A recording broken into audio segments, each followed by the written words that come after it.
সরাসরি খবর জানাতে চাই। ডেস্টিনির ব্যবস্থাপনা পরিচালক রফিকুল আমিন সহ কর্মকর্তাদের বিরুদ্ধে করা অর্থ আত্মসাৎ ও পাচারের মামলার রায় ঘোষণার কথা রয়েছে আজ। ঢাকা মহানগর দায়রা জজ আদালতে এই মুহূর্তে আছেন আমাদের সহকর্মী নুরনবী সরকার, তার কাছেই সরাসরি যাচ্ছি। নুরনবী, ডেস্টিনির এমডির এই মামলার বিষয়ে সবশেষ কি তথ্য আছে আপনার কাছে?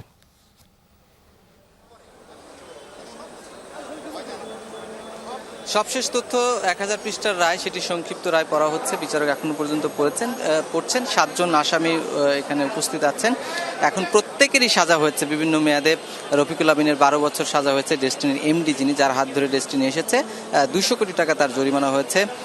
আবার সেনাপ্রধান, সাবেক সেনাপ্রধান, তিনি ডেস্টিনি গ্রুপের চেয়ারম্যান ছিলেন, হারুনুর রশিদ, তার 4 বছরের সাজা হয়েছে এবং 2 কোটি টাকারও বেশি অর্থদণ্ড হয়েছে। বাকি যে আসামিরা রয়েছেন তাদের বিভিন্ন মেয়াদের জরিমানা এবং অর্থদণ্ডের পাশাপাশি কারাদণ্ড দেওয়া হয়েছে। পলাতকদের একই অবস্থা দেওয়া হয়েছে। এখন বিস্তারিত রায় এখনো পর্যন্ত পড়া হচ্ছে, সেটি এখনো পর্যন্ত শেষ হয়নি। রায়ের পর্যবেক্ষণও এখনো পর্যন্ত আসেনি।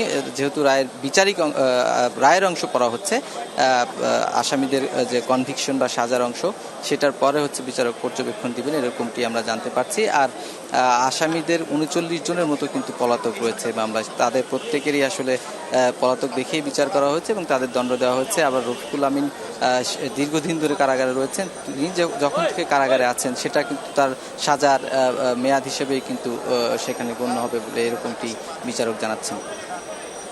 ধন্যবাদ আপনাকে নুরনবী। দর্শক, আমরা আদালত প্রাঙ্গণ থেকে সেখানে ডেস্টিনির ব্যবস্থাপনা পরিচালক সহ অন্যদের বিরুদ্ধে মামলার রায় দেওয়া হচ্ছে সেই খবর আমরা জানছিলাম সরাসরি।